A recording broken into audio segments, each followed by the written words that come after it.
Selamat datang di channel Cik Gentar, jangan lupa subscribe dan klik tombol loncengnya, agar Cik Gentar bisa tumbuh besar dan tidak jadi anak kecil terus, terima kasih. Bab 544. Nangong Boling menarik napas dalam-dalam, keterampilan seperti itu tidak boleh diremehkan olehnya. Nangong Boling belum pernah melihat kekuatan kuat yang ditunjukkan oleh pukulan mematikan pada siapapun. Dapat dikatakan bahwa Han Xian memberinya kejutan yang belum pernah terjadi sebelumnya. Kakek. Pada saat ini, Nangong Feng yang tidak yakin menggertakkan giginya dan berkata orang-orangku tidak pernah bisa begitu tak tertahankan, orang ini pasti rumit. Nangong Falcon dapat menggunakan cara apapun untuk berjuang demi kinerja yang baik di depan. Anda. Nangong Feng. Saya dapat mengerti bahwa Anda tidak yakin, tetapi cara menang dengan kekuatan ini, apakah Anda pikir saya bisa bermain trik? Apakah saya masih bisa menyuap orang-orang Anda? Kata Nangong Falcon dengan bangga. Nangong Feng mencibir, memegang menahan amarahnya untuk waktu yang lama, dan sekarang dia akhirnya bisa melampiaskannya dengan bahagia. Wajah Nangong Feng sangat jelek. Bahkan jika dia ingin mendiskreditkan Nangong Falcon, dia tidak bisa menggunakan metode ini. Orang-orangnya sendiri disuap oleh Nangong Falcon, bukankah ini berarti dia tidak berguna dalam penyamaran? Dan bahkan jika itu benar-benar dibeli, tidak mudah untuk membunuh dengan satu pukulan. Nangong Feng bukan orang bodoh, tidak mungkin menempatkan dirinya dalam keadaan bodoh seperti itu agar Nangong Boling melihat lelucon. Kamu beruntung kali ini, kata Nangong Feng dengan enggan. Nangong Falcon tertawa, menoleh untuk melihat Nangong Yan, dan berkata, sekarang giliranmu untuk muncul. Wajah Nangong Yan tidak lebih baik dari Nangong Feng. Orang-orang yang dia temukan jelas tidak lemah, tetapi kekuatan yang ditunjukkan oleh Xian terlalu kuat. Sebelum dia mengetahui detail Han Xian, dia tidak akan pernah membiarkan orang-orangnya menembak sesuka hati. Semua usahanya sia-sia. Kakek, bisakah kita mengakhiri permainan hari ini? Nangong Yan berkata kepada Nangong Boling. Ekspresi Nangong Falcon kental, apakah ini akhirnya? Bagaimana ini mungkin? Dia ingin membuktikan dirinya baik di depan keluarganya, dan ini adalah kesempatan bagus untuk membunuh pusat perhatian Nangong Yan. Bagaimana dia bisa melewatkannya seperti ini? Tetapi sebelum Nangong Falcon berbicara, Nangong Boling berkata, tentu saja, mari kita lakukan hari ini. Terima kasih, kakek. Nangong Yan berkata dengan penuh terima kasih. Eksentrisitas Nangong Boling yang tidak tersamar membuat Nangong Falcon sangat marah. Tetapi Nangong Boling sudah berbicara, dan dia tidak memiliki keberanian untuk membantah Nangong Boling, jadi dia hanya bisa dengan enggan menerima hasilnya. Kamu bisa melarikan diri hari ini, tetapi kamu tidak bisa melarikan diri besok. Akan ada 15 setelah hari pertama tahun baru. Kakak, berapa lama kamu bisa bersembunyi? Kata Nangong Falcon sambil mencibir. Nangong Yan pura-pura tidak mendengar kata-kata Nangong Falcon, dan meninggalkan bidang seni bela diri bersama rakyatnya sendiri. Sebagian besar orang memilih untuk pergi satu demi satu. Nangong Liuli menatap Han Xian dengan mata terpaku, seolah-olah bunga persik bermekaran di matanya. Dia tidak menyangka Han Xian begitu kuat, yang membuatnya sangat ingin tahu apakah Han Xian begitu kuat di sisi lain. Nangong Liuli adalah orang yang tegas, dia tidak akan pernah membiarkan rasa ingin tahu terus berkembang biak di hatinya, jadi dia sudah memiliki rencana di benaknya dan akan meminta Han Xian untuk memverifikasinya. Dan setelah Han Xian menunjukkan kekuatannya yang luar biasa, Nangong Liuli menemukan bahwa ketampanannya bukan hanya wajah putih, tetapi pria sejati dengan daya pikat hormon pria yang kuat. Malam ini, tunggu aku. Nangong Liuli berjalan di depan Han Xian dan mengedipkan mata dengan menawan. Han Xian tidak melihat ke samping, dan tidak melihat menggaruk kepala Nangong Liuli. Wanita menawan semacam ini adalah racun yang mematikan bagi banyak pria, Tetapi sangat disayangkan Han Xian terobsesi dengan Su Yingxia, dan Nangong Liuli ada di matanya. Yaitu, seorang wanita. Setelah semua orang pergi, Nangong Falcon berjalan di depan Han Xian dan berkata, "Saya sangat puas dengan penampilan Anda. Saya dapat memberi Anda setengah jam waktu panggilan video, harga itu." Setelah berbicara, Nangong Falcon membuang telepon. "Saya memberi Han 3.000. Setelah Han Xian mendapatkan ponsel, dia sangat bersemangat dan bergegas kembali ke kamar yang diatur Nangong Falcon untuknya. Semua pelayan keluarga Nangong tinggal di sini, dan status Han Xian secara alami membuatnya tidak mungkin memenuhi syarat untuk tinggal di kamar tamu. Di bilik yang luasnya kurang dari 3 meter persegi, tidak ada apa-apa selain tempat tidur. Han Xian memegang telepon, tangannya gemetar tak terkendali, dan memutar satu-satunya kontak di dalam. Pihak lain tampaknya telah menerima pesanan Nangong Falcon sejak lama setelah panggilan video terhubung. Han Yan muncul di layar. Si kecil tertidur dengan tenang, kedua tangan kecilnya mengepalkan tinju merah mudanya. Gambar diam ini saja sudah cukup untuk membuat Han Xian tenang, seolah-olah menontonnya seumur hidup saja tidak cukup. Setengah jam berlalu dengan cepat, dan meskipun Han Xian masih belum selesai, dia hanya bisa dengan enggan meletakkan ponselnya. Berbaring di tempat tidur tunggal, ruang bagi Han Xian untuk jatuh dari tempat tidur sangat kecil, tetapi untuk menyelamatkan Han Yan, Han Xian dapat menanggung apapun. Begitu dia menutup matanya dan beristirahat, ada ketukan di pintu. Han Xian tahu siapa itu, tapi dia masih membuka pintu. Nangong Liuli, mengenakan gaun seksi, hampir masuk ke kamar bersama Han Xian. "Kamarmu di sini sangat kecil. Apakah kamu ingin pindah ke kamar yang lebih besar?" Nangong Liuli duduk di tepi tempat tidur, kakinya yang ramping direntangkan dengan sengaja dan dikait-kaitkan. "Bagi saya, itu sudah cukup," kata Han Xian ringan. "Tapi aku ingin tinggal di sini malam ini, apa yang harus aku lakukan?" Nangong Liuli menatap Han Xian, menggigit bibir bawahnya sedikit, dan membuat ekspresi malu. "Kamu adalah wanita tertua dari keluarga Nangong, jadi tidak cocok untuk tinggal di sini," kata Han Xian. Nangong Liuli berdiri, mengaitkan Han Xian dengan kedua tangan, dan berkata sambil menghela nafas, "Karena Anda tahu bahwa saya adalah wanita tertua, selama saya bersedia, tidak ada yang tidak pantas, kecuali jika Anda menyukai suasana kecil seperti ini, aku juga baik-baik saja." "Memuaskanmu." Sementara Nangong Liuli berbicara, sebuah kaki sudah tersangkut di tubuh Han Xian.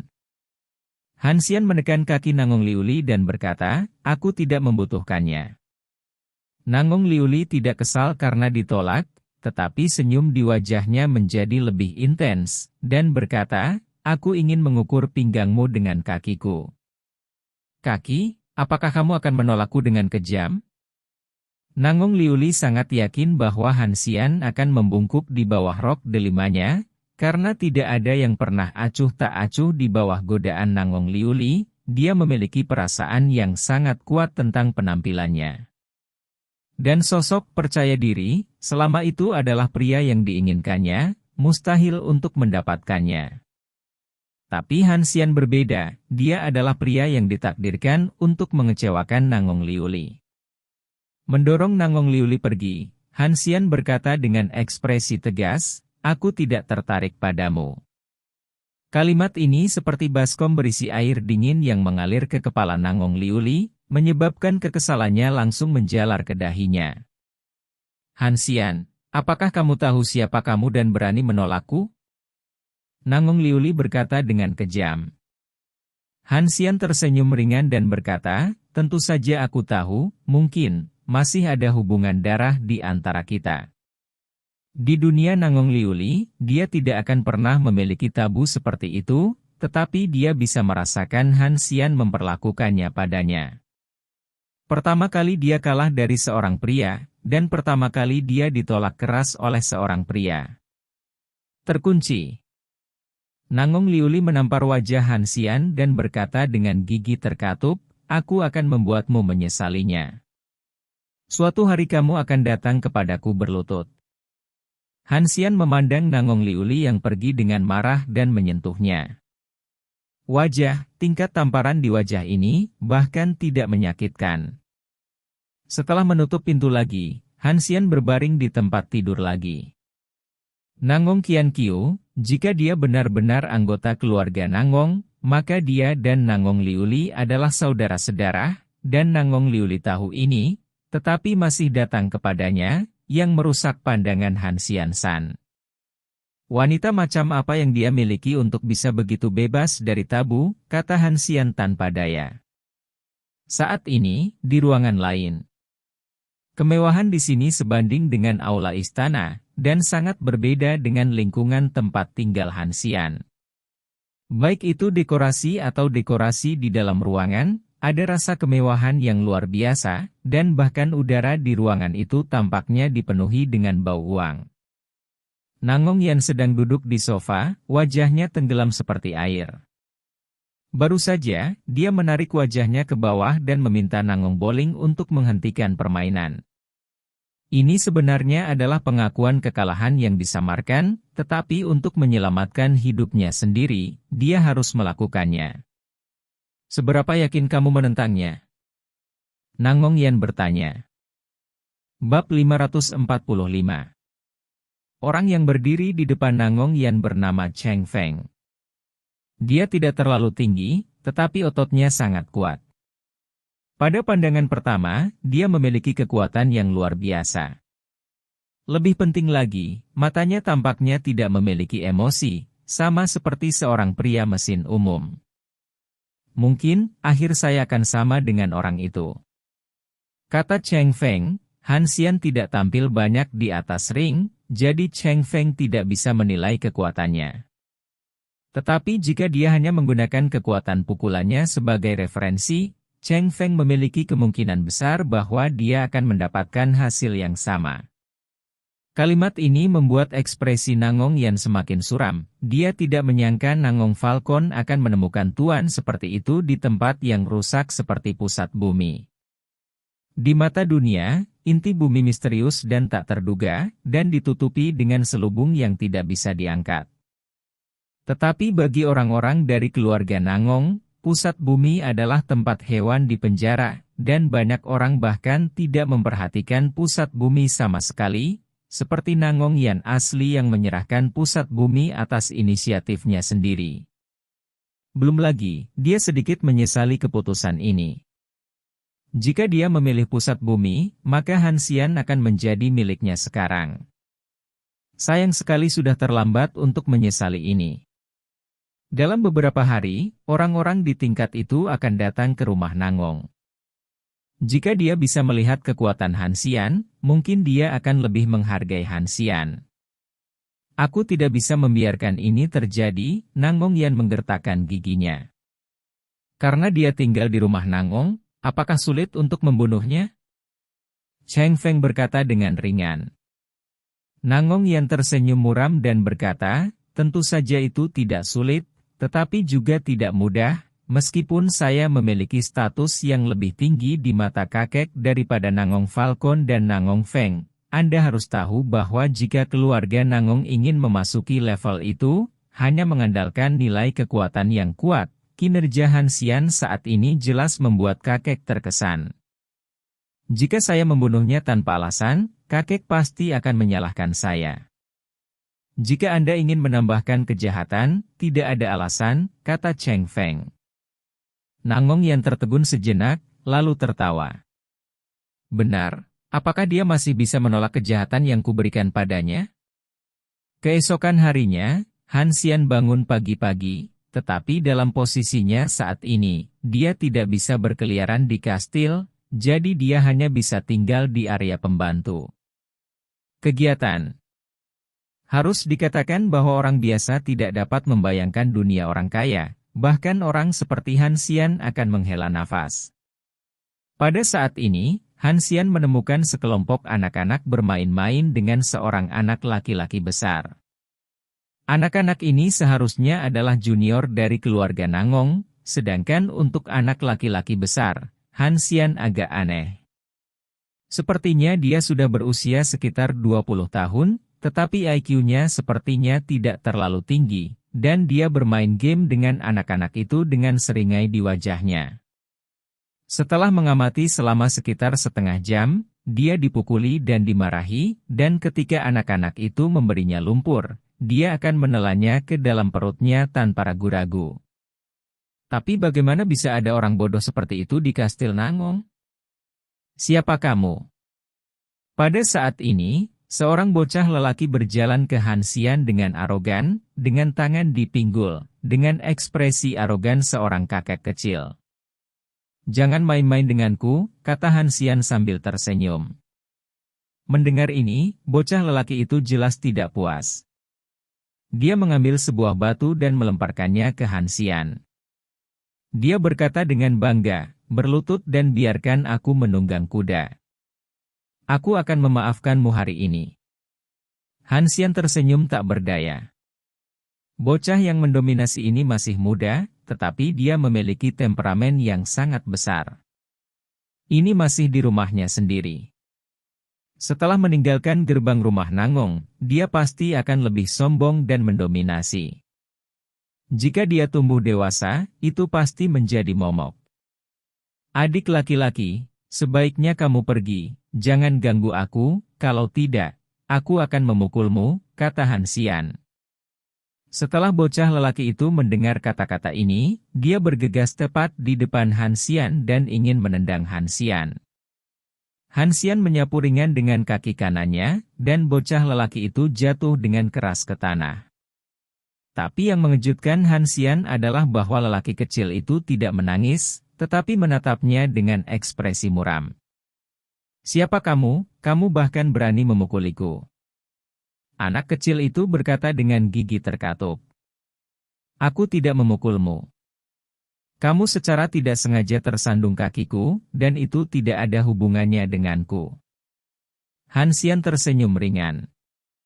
Jangan main-main dengan hal kecil yang mendominasi seperti itu. Dia berani begitu sombong, dia harus melakukannya. Memiliki latar belakangnya, dalam status Han Xian saat ini, dia tidak ingin terlalu merepotkan Nangong Falcon. Saat dia hendak berbalik dan pergi, Han Xian tiba-tiba terkena batu terbang di kepalanya. Anak laki-laki kecil itu tampak bangga dan berkata, kamu hanya seekor anjing di rumah Nangong. Berlututlah dan mohon untuk memaafkanku. Kalau tidak, aku akan membunuhmu. Pendidikan keluarga Nangong benar-benar membuka mata. Han Xian berjalan ke arah anak kecil itu, mengangkatnya, dan berkata dengan dingin, hal kecil, aku tidak peduli padamu karena usiamu yang masih muda, tetapi jika kamu mengacaukanku lagi, aku akan membunuhmu. Bocah lelaki itu jelas terbiasa menjadi sombong, dan sama sekali tidak takut dengan ancaman Han Xian, tetapi malah menendang Han Xian 2 kali di udara. Jika kamu tidak melepaskanku, aku akan membunuhmu, kata anak kecil itu. Han Xian belum pernah bertemu anak laki-laki yang begitu mendominasi, jadi dia kesal dan mengusirnya. Pada saat ini, Han Xian juga menemukan hal lain. Pria yang telah tertawa sepanjang waktu, jelas berhenti tersenyum saat ini, dan ekspresi idiot di wajahnya juga menghilang. Tetapi saat mereka saling memandang, wajah pria itu berubah lagi hanya melanjutkan seringai. Perubahan ekspresi seperti ini jelas bukan sesuatu yang bisa dilakukan oleh orang bodoh. Apakah dia berpura-pura bodoh? Aku ingin kamu mati, kamu akan menyesalinya nanti. Bocah kecil itu jatuh ke tanah dan berkata dengan ekspresi menyakitkan. Han Xian berbalik dan pergi, tidak ada gunanya peduli dengan hal sekecil itu, dan dia tidak bisa benar-benar membunuh seorang anak. Setelah Han Xian pergi, anak laki-laki itu sangat marah dan memukuli si bodoh dengan sangat keras. Dia mengambil batu di tanah dan menghancurkannya di kepala si bodoh. Idiot! Apa yang masih kamu tertawakan? Jangan tertawa. Bocah kecil itu meraung dengan marah.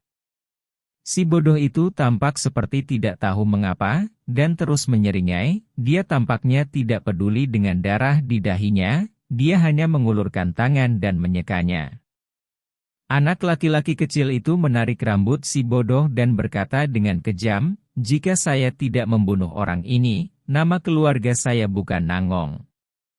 Si bodoh mengangguk, seolah dia mengerti kata-kata anak kecil itu. Anak-anak lain mengikuti, tetapi anak-anak ini sama sekali tidak takut membunuh sesuatu yang bahkan orang dewasa anggap tabu. Setelah semua orang pergi, si bodoh duduk di tanah bermain lumpur dan membenamkan kepalanya, tetapi pada saat ini tidak ada seringai di wajahnya, dan matanya bahkan lebih mengerikan. Ketika Nangong Falcon tidak datang untuk mencari Hansian, Hansian tidak punya tempat untuk pergi kecuali tinggal di kamarnya. Kehidupan yang membosankan seperti ini sangat membosankan. Hansian juga dengan ragu menggunakan ponselnya untuk menelepon. Saya mendapatkan nomor itu, tetapi tanpa perintah Nangong Falcon, pihak lain tidak menjawab telepon sama sekali, yang memaksa Hansian untuk menyerahkan kebetulan ini.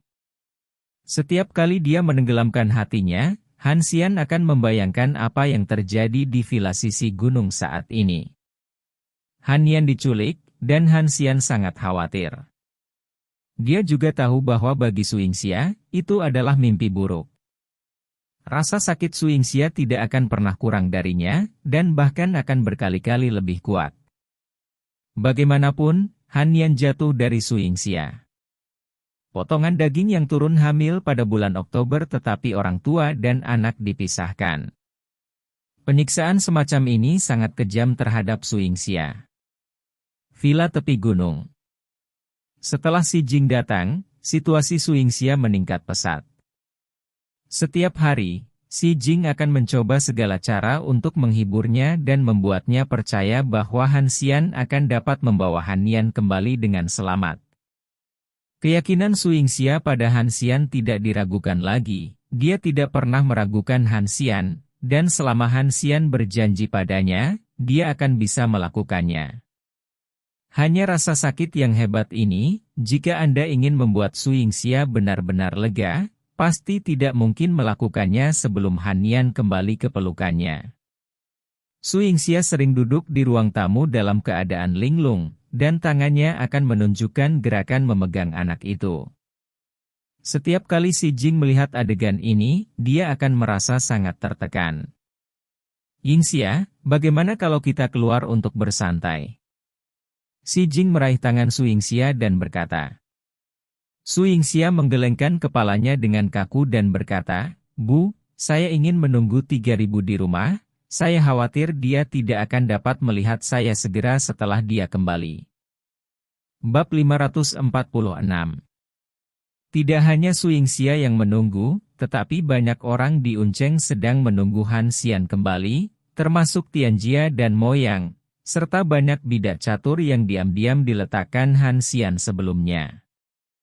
Setelah Si Jing mendengar kata-kata Suingxia, dia tidak bisa menahan diri untuk tidak menghela nafas. Dia hanya melihat cinta yang tulus seperti ini pada pasangan muda ini. Bagi Si Jing, yang tinggal di keluarga terkenal di Anjing, sebagian besar kegembiraan yang dia lihat adalah ekspresi ketertarikan. Siapa yang bisa memberikan perasaan nyata seperti Suingxia? Pada saat ini, Mo yang datang ke villa, Si Jing menunjuk ke lantai atas tanpa mengungkapkan apapun, dan Mo yang naik ke atas. Kamar tidur utama masih ditempati oleh Jianglan dan Su Guoyao. Han Tianyang tidak menempati sarang murai karena kedatangannya, tetapi tinggal di lantai 3. Balkon terbuka adalah tempat favorit Han Tianyang, bahkan angin dingin yang menggigit di musim dingin tidak dapat menghentikan Han Tianyang menikmati pemandangan di sini. Di pusat bumi, Han Tianyang sudah lama tidak merasakan perubahan yang disebabkan oleh musim. Jadi bahkan angin dingin adalah sesuatu yang berharga untuk dialaminya. "Tuan Han." Mo yang berteriak dengan hormat setelah dia datang ke balkon. Han Tianyang mengangguk dan berkata, "Musim dingin telah berakhir, dan bunga musim semi bermekaran." Mo yang tidak begitu mengerti apa yang dimaksud Han Tianyang dengan kalimat ini. Musim dingin telah berakhir, apakah masih musim gugur jika bukan musim semi? Jadi dia tidak berani berbicara dengan mudah, untuk menghindari kesalahpahaman arti dari metafora Han Tianyang. Tetapi pada kenyataannya, Han Tianyang tidak memiliki metafora, tetapi dia tidak mengalami perubahan musim terlalu lama, dan beberapa dari mereka hampir melupakan perasaan musim semi. Duduk, kata Han Tianyang. Mo yang tidak berani, yang menganggap Han Tianyang sebagai idolanya, bagaimana dia bisa berani sejajar dengan Han Tianyang? Han Tianyang tidak terus bertanya, tetapi bertanya, apakah ada yang ingin Anda lakukan dengan saya? Putri Hiting telah ditangkap. Saya ingin bertanya kepada lelaki tua itu bagaimana menyelesaikannya. Kata Mo Yang, Jiang Yingying telah ditangkap di Unceng, dan sekarang dikunci di ibu kota sihir. Jika sebelumnya, Mo Yang sendiri akan menemukan cara untuk menyelesaikannya ya, tetapi sekarang Han Tianyang ada di Unceng, masalah ini harus diputuskan oleh Han Tianyang. Lepaskan, kata Han Tianyang. Lepaskan. Mo yang tertegun. Hiting membawa Han Nian pergi. Ini adalah kejahatan besar. Menurut pendapat Mo Yang, meskipun urusan sungai dan danau tidak seburuk istri dan anak-anaknya, segalanya berbeda dan terkait dengan urusan Han Xian, Anda tidak perlu berbicara tentang aturan sungai dan danau. Hal ini tidak ada hubungannya dengan wanita bernama Hiting, dan putrinya bahkan tidak tahu apa-apa. Han Tianyang berkata, karena peran Hiting sebagai pelayan, tidak mungkin baginya untuk menghubungi Nangong Falcon, dan Nangong Falcon juga tidak mungkin menemukan Hiting untuk bekerja sama. Tuan, apakah Anda sudah memiliki petunjuk? Mo yang bertanya dengan rasa ingin tahu. Tidak ada petunjuk, tetapi Han Tianyang memiliki kecurigaan yang masuk akal, kemungkinan besar Jiang Lan melakukan ini, tetapi belum ada bukti. Karena itu adalah tebakan tanpa bukti, Han Tianyang tidak berencana untuk memberitahu Mo Yang, dan berkata, pergi dan lakukan urusanmu sendiri, kamu tidak perlu khawatir tentang masalah ini di masa depan, kecuali 3.000, tidak ada satupun dari mereka. Kami dapat membantu. Mo Yang menghela nafas, apa yang dikatakan Han Tianyang adalah kebenaran, dan dia sudah melihatnya, tetapi dia hanya tidak mau mengakuinya, dan dia tidak ingin berada dalam kesulitan di mana dia tidak bisa. Tidak melakukan apa-apa. Bagaimanapun, Mo yang ingin melakukan sesuatu, dan begitu dia bebas, rasa bersalahnya akan meningkat tanpa henti. Aku tahu kamu merasa kasihan pada Xian, tetapi beberapa hal di luar kemampuanmu, jadi kamu tidak perlu menyalahkan dirimu sendiri. Han Tianyang melanjutkan. Apakah benar-benar tidak ada yang bisa saya lakukan untuk membantunya? Mo yang bertanya dengan enggan. Jika ada, apakah saya masih akan duduk di sini? Han Tianyang berkata dengan senyum masam.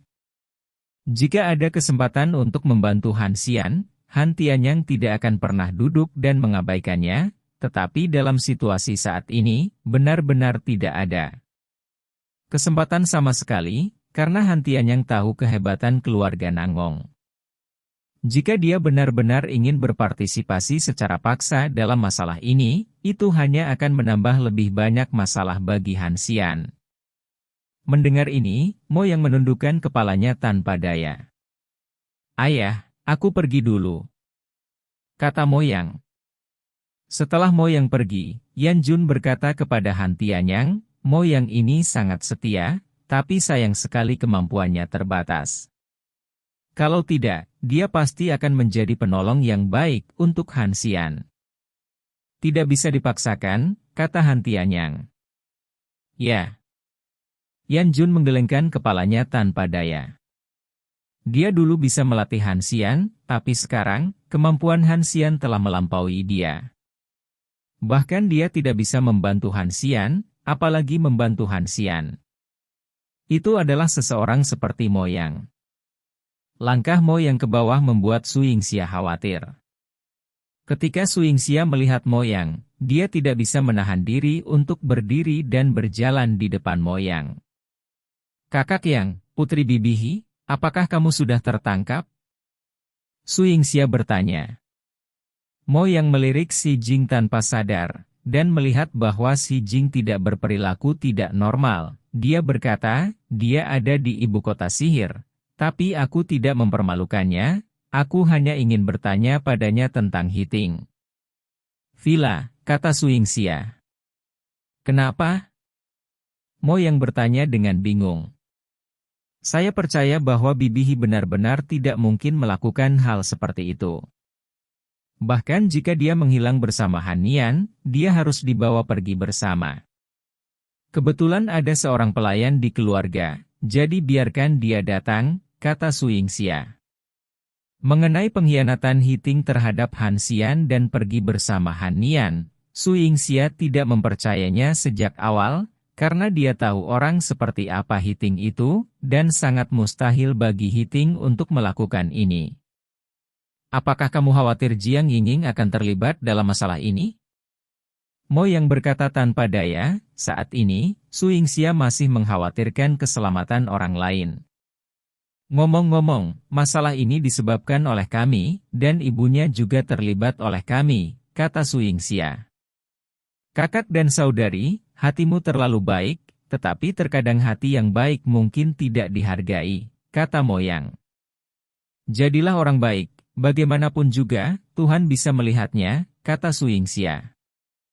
Mo Yang mengangguk dan berkata, "Oke, aku akan menyuruh seseorang membawanya segera." Ketika Jiang Yingning datang ke villa di lereng gunung, ini adalah pertama kalinya dia merasa bahwa ibunya tinggal di tempat yang begitu mewah, dalam arti yang sebenarnya. "Saya tahu seberapa kaya Han Xian." Su Yingxia memperkenalkan dirinya kepada Jiang Yingning, dan juga berbicara tentang hilangnya Hiting dan Han Nian bersama-sama. Jiang Yingning tidak menjelaskan apapun kepada Hiting, tetapi hanya mengatakan bahwa dia percaya bahwa Hiting tidak akan tidak tahu berterima kasih. "Aku tahu ibumu bukan orang seperti itu. Jika kamu tidak merasa bersalah, kamu bisa tinggal di rumah dan bekerja untuk membuatmu lebih aman," kata Su Yingxia. "Terima kasih, Sister Yingxia." Jiang Yingning mengangguk. Dia tahu bahwa Su Yingxia melakukannya untuk kebaikannya sendiri, jadi dia sangat berterima kasih. "Ikuti aku." Su Yingxia membawa Jiang Yingning ke ruang utilitas tempat tinggal Han Xian. Su Yingxia sudah menyortir barang-barang Han Xian kembali ke kamarnya, jadi hanya ada satu tempat tidur yang tersisa. "Kamu bisa tinggal di sini, kamar ibumu belum dibersihkan," kata Su Yingxia, "tetapi kamar Hiting tidak dibersihkan, tetapi tidak ada yang bisa membersihkannya. Ada banyak barang anak-anak di dalamnya." Su Yingxia tidak bahkan berani mendekati pintu sejak Hiting menghilang, pintu kamar tidak pernah dibuka. Jiang Yingning adalah gadis yang sangat cerdas, dia menduga pasti ada alasan mengapa Su Yingxia tidak membiarkannya pergi ke kamar ibunya, jadi dia tidak mengatakan bahwa dia akan membersihkannya. "Terima kasih, Nona Yingxia. Kamu kemasi barang bawaanmu dulu, dan setelah kamu mengemasnya, ayo kita masak," kata Su Yingxia. Su Yingxia secara pribadi telah menyortir barang-barang di ruang utilitas, tetapi di bawah tempat tidur, masih ada tengkorak Han Xian. Setelah Han Xian membawa tengkorak itu kembali ke villa di lereng gunung, dia tidak membawanya kembali ke kamarnya dan Su Yingxia. Lagi pula, benda ini bukan hiasan.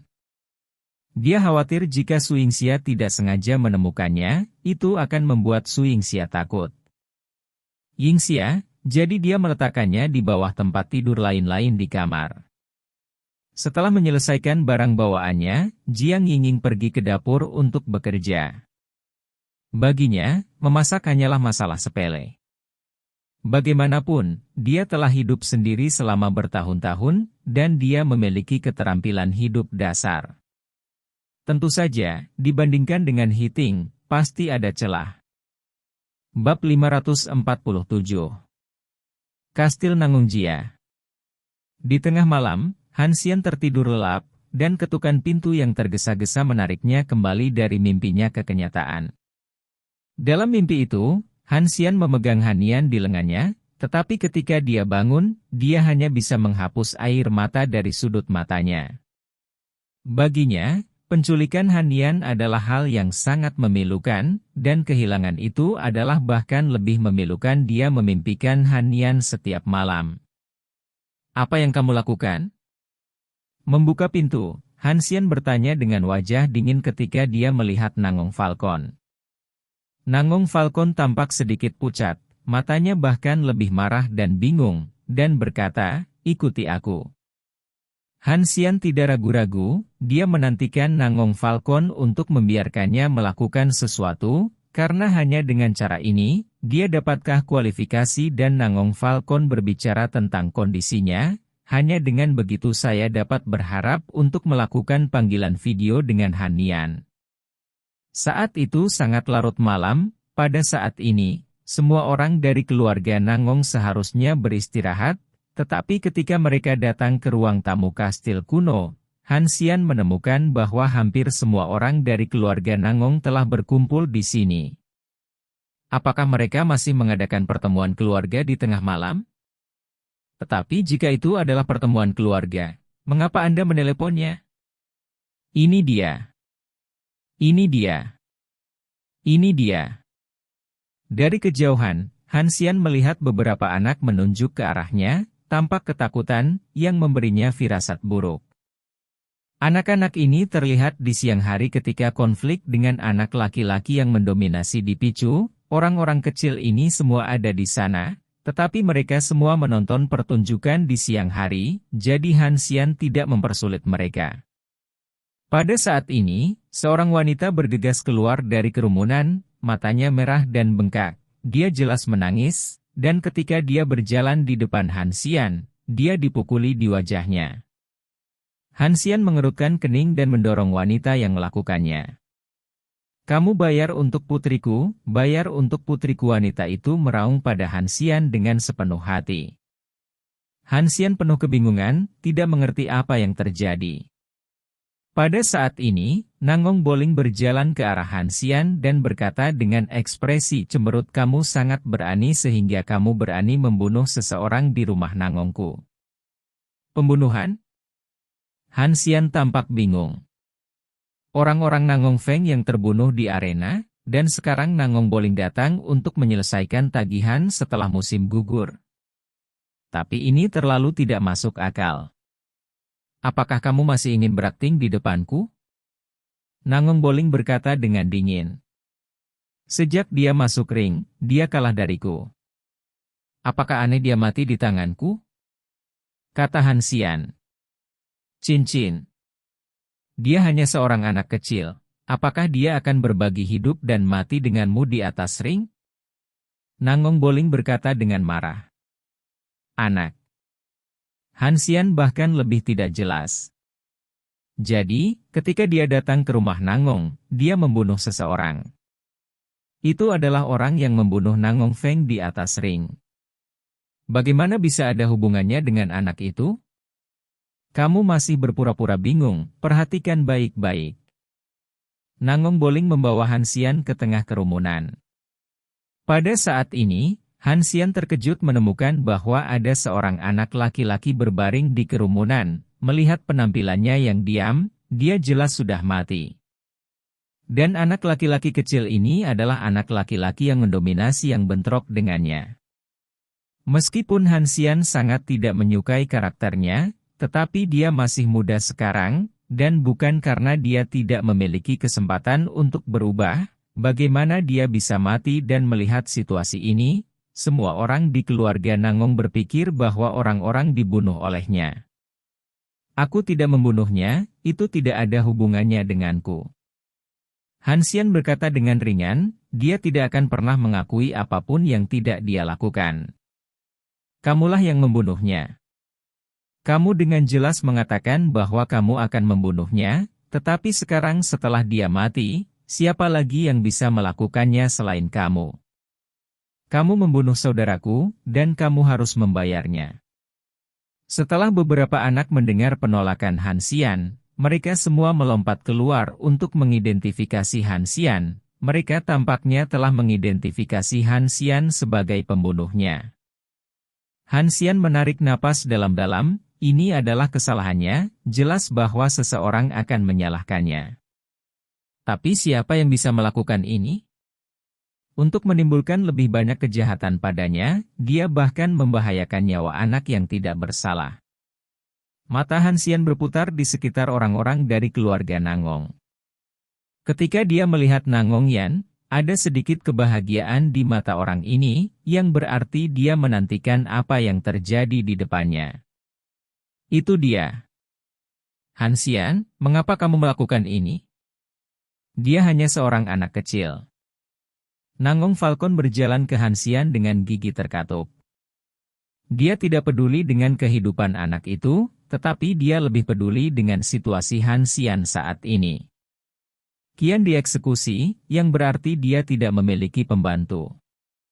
Dia benar-benar tidak mengerti mengapa Han Xian melakukan ini. Aku tidak membunuh orang, kata Han Xian. Kamu tidak membunuhnya, mungkinkah seseorang di dalam keluarga kita yang membunuhnya sendiri?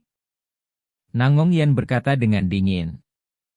Tiba-tiba, sebuah benda dingin menekan pelipis Han Xian, senjata panas yang gelap dan dingin. Selama pelatuknya ditarik, bahkan jika Daluo Jinxian datang ke dunia, dia tidak akan diselamatkan. Katakan, mengapa kamu membunuhnya? Apakah itu hanya karena sedikit konflik?